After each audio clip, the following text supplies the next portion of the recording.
দাঁত খুলে পড়ে গেছে। এই দেখুন আমার দাঁতটা আমি কোটোয় রেখে দিয়েছি, দাঁড়ান আমি দেখাচ্ছি। আমার দাঁত দেখে ঘৃণা লাগছে। এই দেখুন আমার দাঁত কত ছোট্ট দাঁত ছিল, এই দেখুন এখানে পড়ে গেছে। আর আমি একটা জিনিস সাজিয়েছি, দেখবেন। এই দেখুন এটা কিরকম ভাবে করলাম। এই দেখুন জবা ফুলের এটা কেটে নিতে হবে, তারপরে এইটুকু করে একটু ছোট করতে হবে।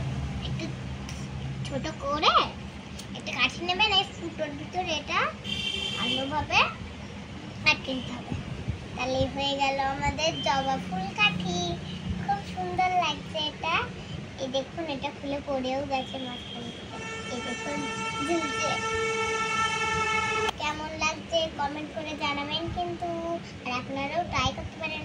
টাটা ফ্রেন্ড, আবার আপনাদের ইনবক্স নিয়ে আসবো।